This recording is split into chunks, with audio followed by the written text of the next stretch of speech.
सही है भाई। इससे पहले हम लोगों ने पढ़ा था प्रेजेंट इंडेफिनेट और कंटिन्यूअस दोनों की कंपैरेटिव स्टडी। मैंने आपसे कई बार कहा पहले भी कि आप लोगों के कंपटीशन में आपको इस तरह से टेंस नहीं पढ़ाए जा सकते कि ये प्रेजेंट इंडेफिनेट है, आपको पढ़ा दिया, पहचान बता दी, यहाँ यहाँ यूज होता है। फिर कंटिन्यूअस बता दिया, पहचान बता दिया, यहाँ यहाँ यूज होता है। ये बातें आपके बहुत काम की नहीं, क्योंकि ज्यादातर लोग जानते हैं कि कौन से टेंस में कौन सी वर्ब यूज होती है, कैसे पहचानना है। आपके काम की बात है कंपैरेटिव स्टडी। जब आप ये समझ सको कि इन दोनों में से अगर चुनना पड़ेगा तो किसे चुनेंगे, इन चार ऑप्शन में से चुनना पड़ेगा तो क्या चुनेंगे, क्योंकि आपके पेपर जो है वो ऑब्जेक्टिव टाइप आते हैं। तो आपको वहां पे पता लगना चाहिए कि क्या आपको करना है जब आपको जरूरत पड़ेगी। इसके लिए कंपैरेटिव स्टडी। आप एक टेंस एक बार में नहीं पढ़ सकते, हमें दो दो टेंस के बीच में कंपैरिजन करके पढ़ना है कि दोनों में फर्क क्या है, ताकि आप फर्क पहचान सके, क्योंकि फर्क पहचानना आपके केस में इंपॉर्टेंट है। आपके लिए ये इंपॉर्टेंट नहीं है कि आप मतलब कोई हिंदी में आपको वो दे दिया, लाइंस दे दी और आपको बोला इसको इंग्लिश में ट्रांसलेट कर दो, क्योंकि ऐसा कॉम्पिटिटिव एग्जाम्स में नहीं होता है। दिक्कत ये है कि हम लोगों में ज्यादातर लोग वही पढ़ाते हैं इन चीजों को जो एकेडमिक भी पढ़ाते हैं, तो वो वही पढ़ाना शुरू कर देते हैं। जैसे उन्होंने पढ़ाना शुरू कर दिया, प्रेजेंट पढ़ा दिया, पास्ट पढ़ा दिया। I am not criticising someone, लेकिन इतनी बात समझने वाली है कि हर एग्जाम के हिसाब से उसका जो पैटर्न होता है उसे समझे बिना नहीं पढ़ाया जा सकता है, और खास तौर से अंग्रेजी के बारे में तो ये बात ज्यादा सच है।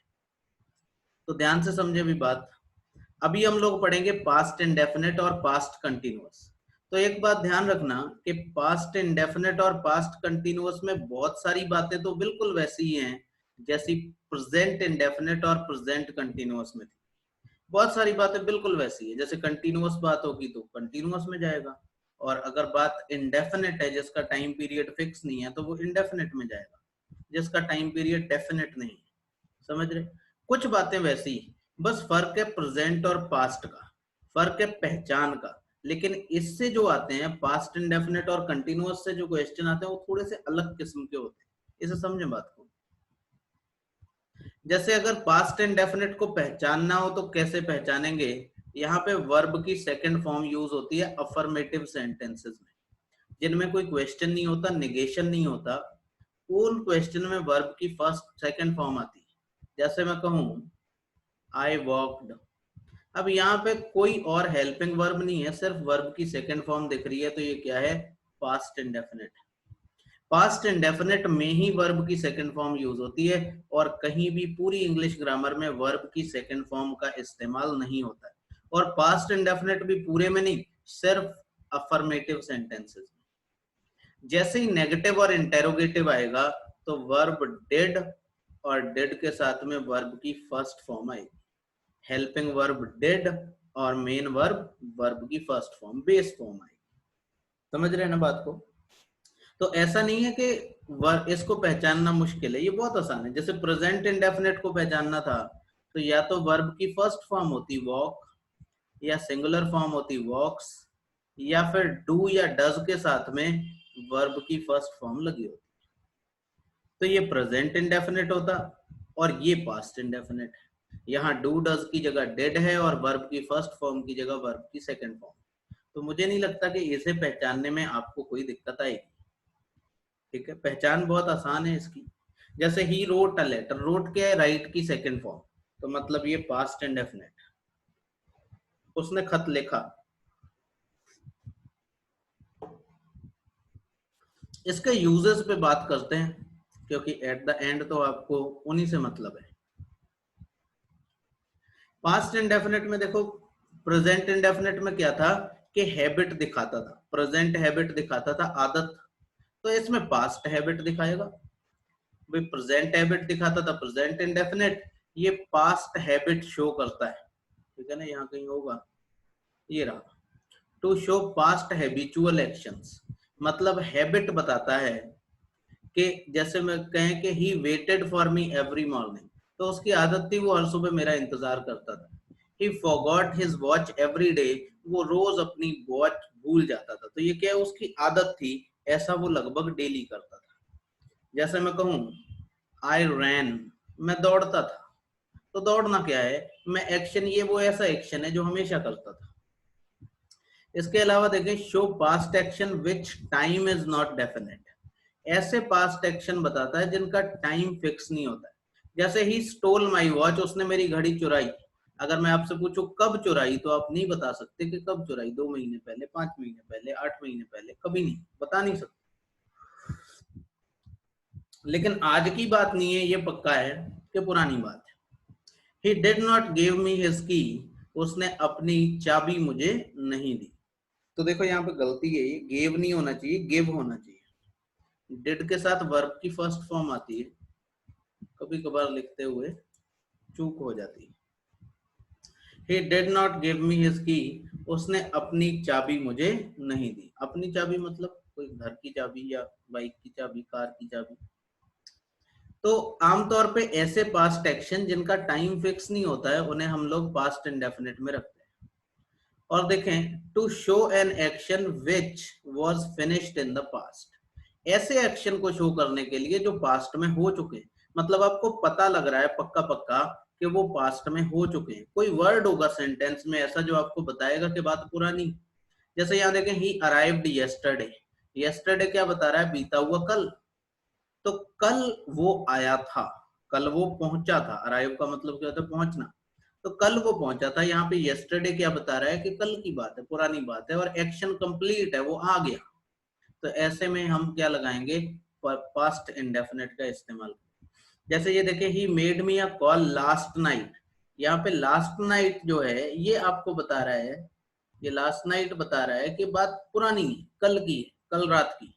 तो he made me a call, तो अगर ये कल रात की बात कर रहा है, ये बहुत इंपॉर्टेंट है। जब भी आप पास्ट को पहचानेंगे और जहां जहां आपको दिक्कत आएगी, ऐसे वर्ड्स आपको निकालेंगे, ऐसे शब्दों को समझ लें कि ये पास्ट की बात कर रहे हैं, तो ये पास्ट इंडेफिनिट ही होगा। विद पास्ट इंडिकेटिंग वर्ड्स, अब देखो ये यही वाला जो पीछे बात बोली गई है उसी को थोड़ा आगे बढ़ा के एक्सप्लेन करके लिख दिया गया है। ऐसे पास्ट इंडिकेटिंग वर्ड्स के साथ जो पुरानी बात बताते हैं, पुरानी बात, जैसे अगो किसी सेंटेंस में लगा हुआ है, पास्ट इंडेफिनिट यूज करते हैं। लास्ट वीक कहीं पे लिखा हुआ है, पास्ट इंडेफिनिट यूज करेंगे। Last month, last year, yesterday, 1989, 1889, 2002, वो जो समय बीत चुका है, ऐसे पास्ट इंडिकेट करने वाले शब्दों को हम लोग पास्ट इंडेफिनिट में ही यूज करते हैं।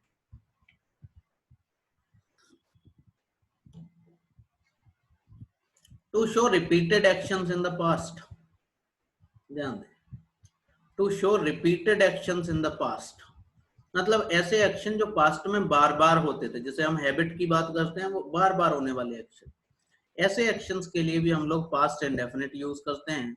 जैसे यहाँ पे लिखा है आई वेंट देयर 3 टाइम्स, मैं वहां 3 बार गया था, 3 बार गया था, तो बार बार हुआ ये action. I सैंग a song twice, मैंने एक ही गाना 2 बार गाया, तो बार बार गाया। वो चीज जो रिपीट होती थी, वो रिपीटेड बात जो थी।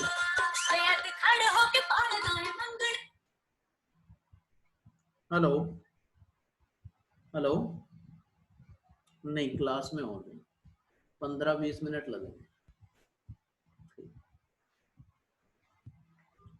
सही है भाई।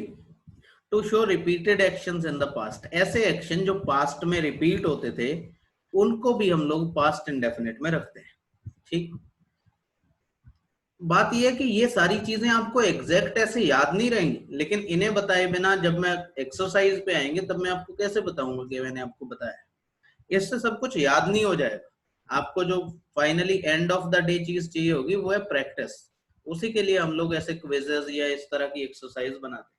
तो वो एक्सरसाइज आप लोग लगाते रहें, और जैसे ही ये वर्ब खत्म होगा तो हम लोग एक थोड़ी सी लंबी एक स्ट्रिंग चलाएंगे जिसमें हम लोग उन सारी प्रॉब्लम्स को लेंगे जो अभी तक एग्जाम्स में पूछी गई हैं, जिससे आप उसे कनेक्ट कर पाए कि ये जो नॉलेज आपने यहाँ पे गेन की है उसे आप अपने एग्जाम पैटर्न से कैसे कनेक्ट करेंगे। दोनों के बीच में कनेक्शन बहुत जरूरी है।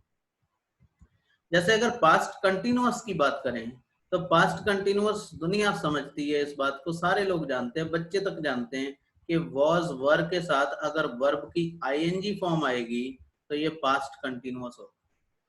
ध्यान रखना, वॉज वर अगर कहीं है तो उससे नहीं पता लगता कंटिन्यूअस। जैसे मैं कहूं आई वॉज अ डॉक्टर, मैं एक डॉक्टर था, तो ये कंटिन्यूअस नहीं है। यहाँ पे वॉज तो है लेकिन वर्ब की आईएनजी फॉर्म नहीं, इसे हम लोग सिंपल पास्ट कहते हैं। खाली वॉज को देख के आप आइडिया नहीं लगा सकते कि पास्ट कंटिन्यूअस। ये जो वर्ब की आईएनजी फॉर्म है ये कंटिन्यूअस फॉर्म है, कंटिन्यूअस फॉर्म के बिना सेंटेंस कंटिन्यूअस नहीं होता। तो वॉज वर अकेला नहीं बताएगा, पूरा बताएगा। वॉज वर्ब के साथ अगर वर्ब की आईएनजी फॉर्म है तो उसे कहते हैं कि पास्ट कंटिन्यूअस।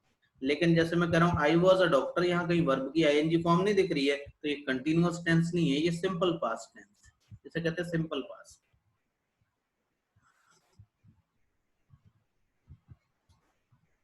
इसमें तो कुछ ऐसा पढ़ने को है नहीं, बस इतना याद रखना कि आई के साथ वॉज आता है, बाकी कहीं पे डाउट नहीं होता। आमतौर पे बस इतना याद रखना कि आई के साथ वर नहीं आता। कई लोग जो हिंदी मीडियम वाले हैं उन्हें प्रॉब्लम होती है, क्योंकि आई जो है वो अलग अलग टेंस में अलग अलग तरह से बिहेव करता है। तो आई के साथ वर नहीं आता, वॉज आता है। लेकिन ऐसा नहीं है कि आई के साथ वर कभी नहीं आता। आई के साथ वर ऐसी सिचुएशंस में आ सकता है जहां पे हम किसी इमेजिनरी या अनरियल अवास्तविक स्थिति की बात कर रहे हैं। जैसे देखें, अगर मैं आपसे कहूं would that I were a superstar, तो इसमें ये कह रहा है कि काश मैं एक सुपरस्टार होता। इसका मतलब है नहीं, अनरियल सिचुएशन है, उम्मीद कर रहा है कि ऐसा होता। तो ऐसी सिचुएशन में हम वर का ही यूज करते हैं। जैसे ध्यान से देखें, if I were a king, अगर मैं राजा होता, राजा है नहीं, अनरियल सिचुएशन है, वो सोच रहा है कि अगर मैं ऐसा होता। तो if I were a king, अगर मैं राजा होता, I would make a difference, मैं जरूर कोई बढ़िया काम करता, कोई बड़ा काम करता जिससे कोई अंतर पड़ता। मेक अ डिफरेंस असल में एक ईडियम है, इसका मतलब है कोई चीज बेहतर करना, मतलब कोई चीज अलग करना। मेक अ डिफरेंस ईडियम है। I wish I were a superstar, काश मैं सुपरस्टार होता। तो इस तरह के सेंटेंसेस जो अनरियल सिचुएशन, अनरियल परिस्थितियां बताते हैं, उन्हें हम लोग क्या कहते हैं, वर्ब के साथ लिखते हैं। समझ रहे हैं बात को? तो आई के साथ वर्ब भी आ सकता है, लेकिन अनरियल सिचुएशन में। वैसे आई के साथ वॉज ही आता है। अफर्मेटिव की बात करें, आई वॉज प्लेइंग। नेगेटिव की बात करें, I was not playing. Interrogative की बात करें तो वॉज आई प्लेइंग। ये स्ट्रक्चर है जो आप जानते ही हैं। भाई अगर सवाल पूछते हैं तो हेल्पिंग वर्ब पहले आती है, सब्जेक्ट बाद में। और अगर आप कुछ बता रहे होते हैं तो अफर्मेटिव कहते हैं, और उसमें नेगेटिव होता है तो हेल्पिंग वर्ब के बाद और मेन वर्ब से पहले दोनों के बीच में नॉट को यूज किया जाता है। ये सेंटेंस का स्ट्रक्चर है। हालांकि ये सबको पता ही होता है। आगे बढ़ते हैं। यूज ऑफ पास्ट कंटिन्यूअस, इस पे ज्यादा ध्यान देने की जरूरत है। To show a continuous action in past, ये बात प्रेजेंट कंटिन्यूअस में भी हुई थी। मैंने कहा कि जो प्रेजेंट इंडेफिनिट प्रेजेंट कंटिन्यूअस का अंतर है वो तो पास्ट इंडेफिनिट पास्ट कंटिन्यूअस का भी है। तो कोई भी कंटिन्यूअस एक्शन, कोई ऐसा काम जो लगातार हो रहा था पास्ट में, कहीं अतीत में, तो उसको हम लोग पास्ट कंटिन्यूअस में लिखते हैं। ही वॉज सिंगिंग, वो गा रहा था। She was reading a newspaper, वो एक न्यूज़पेपर पढ़ रही थी। तो ये क्या है, एक कंटिन्यूअस एक्शन दिखाता है।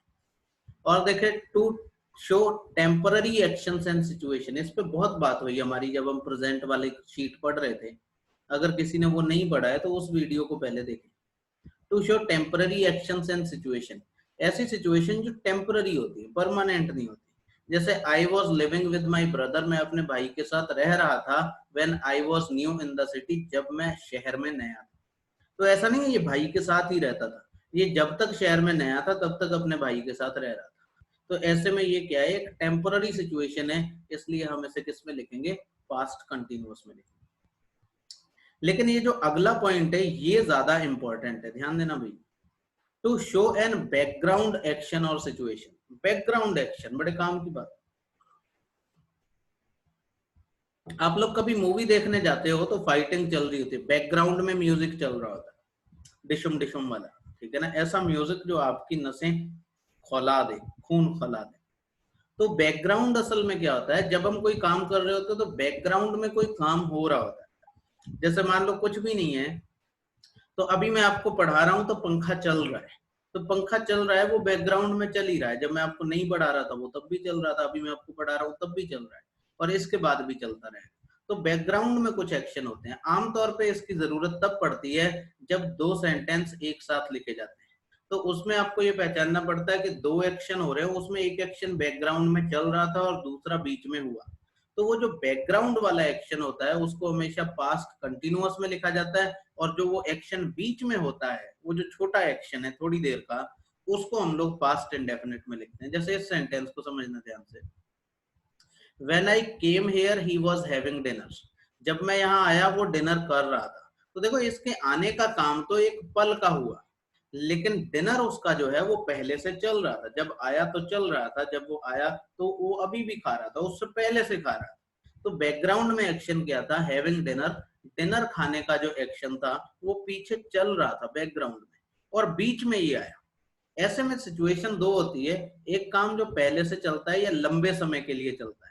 ध्यान रखना मेरी बात को, इसे आप थोड़ा लाइन से समझ सकते हैं इस तरह से कि जैसे कोई काम पहले से चल रहा था, वो यहां से लेके यहां तक चला, तो इसे हम लिखेंगे पूरे काम को प्रेजेंट कंटिन्यूअस में, पास्ट कंटिन्यूअस में। और बीच में एक छोटी सी घटना घटी थोड़ी देर के लिए, तो इसको हम लिखेंगे पास्ट इंडेफिनिट।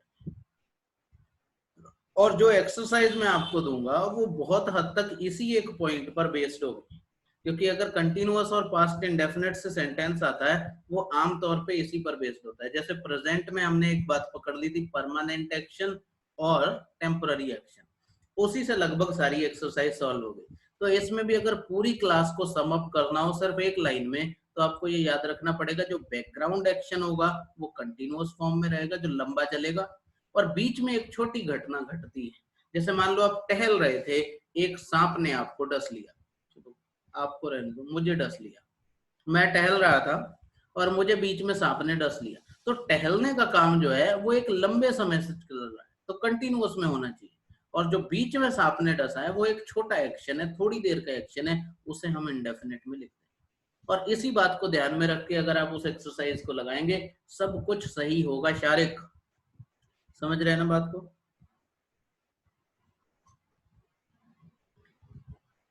तो जो एक्सरसाइज अभी थोड़ी देर पहले दी थी, इस वाले पॉइंट को समझ के आपको लगानी है।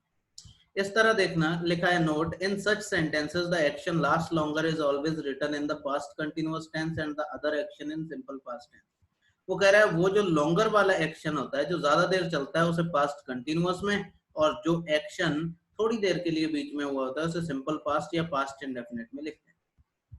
जैसे ही was singing when I came, तो वो गा रहा था, पहले से गा रहा था, उसका गाना जारी था, बीच में ये आया, तो गाना जो है वो लंबे समय तक चला। His phone wrong while he was driving, वो ड्राइविंग कर रहा था, तो ये एक्शन पहले से हो रहा था, बीच में उसका फोन बजा, तो ये थोड़ी देर का एक्शन है, तो इसे हम पास्ट सिंपल में लिखते हैं, इसे पास्ट कंटिन्यूअस में। इसके अलावा वही बात जो हम लोगों ने प्रेजेंट कंटिन्यूअस में भी की, वही बात जो हमने नॉन कंटिन्यूअस वर्ब में भी की, कि वो जो कुछ नॉन कंटिन्यूअस वर्ब होती है उनका इस्तेमाल कभी भी हम लोग कंटिन्यूअस सेंटेंस में नहीं करते। तो वो चाहे पास्ट कंटिन्यूअस हो, प्रेजेंट कंटिन्यूअस हो, फ्यूचर कंटिन्यूअस हो, तो वो सारी आपको याद रखनी पड़ेंगी। जिन्होंने नॉन कंटिन्यूअस वाली शीट नहीं देखी है, तो वो उस वाली क्लास को भी यूट्यूब पे देख लो, साफ साफ लिखा है नॉन कंटिन्यूअस वर्ब करके, 5वीं क्लास है शायद वो। तो आप ध्यान से देखें, he was owning his house नहीं हो सकता, ही ओन्ड हिज हाउस हो सकता है, क्योंकि ओन ऐसी वर्ब है जो आईएनजी फॉर्म में इस्तेमाल नहीं होती। फूड वॉज स्मेलिंग गुड नहीं हो सकता, फूड स्मेल्ट गुड हो सकता है। समझ रहे ना, क्योंकि ये वो वर्ब है जो नॉन कंटिन्यूअस वर्ब है। तो ऐसी वर्ब की बात हम लोग पहले बहुत विस्तार से कर चुके हैं, तो अभी तो नहीं करेंगे, ठीक है ना। इसके बाद देखो, अगर आप एक्सरसाइज पे आओगे, आपको फिल करनी है एप्रोप्रिएट वर्ब। ये जो एक्सरसाइज आपको दी है, शुरू के 20 सेंटेंस, इसके आगे वाली जो एक्सरसाइज है, इसका क्विज मैं आपको आज शायद या कल मैं आपको दे दूंगा, ठीक है ना। थोड़ा काम ज्यादा है अभी आपके टेस्ट की वजह से, मैथ्स वाले टेस्ट की वजह से। जो लोगों को भी मैथ्स टेस्ट वगैरह अटेम्प्ट करना है, वो लोग हम लोगों को व्हाट्सएप पे ज्वाइन कर लें। जो लोग यूट्यूब पे देखते हैं, तो आपके डिस्क्रिप्शन में व्हाट्सएप नंबर दिया है, आप उस पर मैसेज करके बताएं कि आप शामिल होना चाहते हैं। आप लोगों को टेस्ट मिलेंगे फ्री में। कोई भी हो जो यूट्यूब वगैरह पे भी देखता हो, तो वो जब मुझे ऐसे, और उनको ये क्विज वगैरह भी मिलते रहेंगे तुरंत, क्योंकि वरना ऐसे होता है कि आपको जाके देखने पड़ते हैं। तो अभी इस वाला जो क्विज है, यही मैंने आपको अभी थोड़ी देर पहले दिया था, तो आप में से कुछ लोगों ने लगाया, प्रीति की शायद 100% मार्क्स थे, बहुत बढ़िया। लेकिन बाकी सबके नंबर कम थे, किसी के 70% भी थे, किसी के 50 भी थे, किसी के 60 भी थे। तो इतने कम से तो सिलेक्शन नहीं होने वाला है। और ये बहुत बेसिक एक्सरसाइज है, अभी हम इन्हें बहुत एडवांस लेवल पे लेके जाएंगे जैसे जैसे क्लास आगे मूव करेगी। तो आप लोग इस वाले क्विज को फिर से लगाना, अभी थोड़ी देर पहले ही मैंने शेयर किया था, और उसके बाद आप देखना कि पहले से आपका स्कोर इंप्रूव हुआ है कि नहीं हुआ है, या पहले से आपकी समझ बढ़ी है कि नहीं बढ़ी है। उसको खुद ही आप लोग अपनी जो भी प्रोग्रेस है उसे देखते रहे, नापते रहे, मेजर करते रहे कि कोई फायदा हो भी रहा है या नहीं हो रहा है, या मैं मतलब बेवजह यहाँ पे मेहनत कर रहा हूँ, आप भी मेहनत कर रहे हो। क्योंकि अगर इम्प्रूवमेंट नहीं है तो मेहनत का कोई फायदा नहीं, इसका मतलब हम गलत डायरेक्शन में कर। तो आप लोग उसे लगाना, फिर देखना कि क्या सही है क्या गलत है। किसी को कुछ पूछना हो तो कमेंट करो, वरना ये क्लास आज इतनी। दोनों बातों में बस यही बात ध्यान रखना पूरी एक्सरसाइज में कि बैकग्राउंड एक्शन कंटिन्यूअस में होगा, ये वाला पॉइंट, थर्ड वाला पॉइंट। ये जो शीट है ये भी मैं आपको शेयर कर दूंगा ग्रुप में, आप लोग ग्रुप से ये वाली शीट भी डाउनलोड कर लें, ठीक है ना। थैंक यू वेरी मच, कल मिलते हैं भाई 11 बजे मैथ्स के लिए।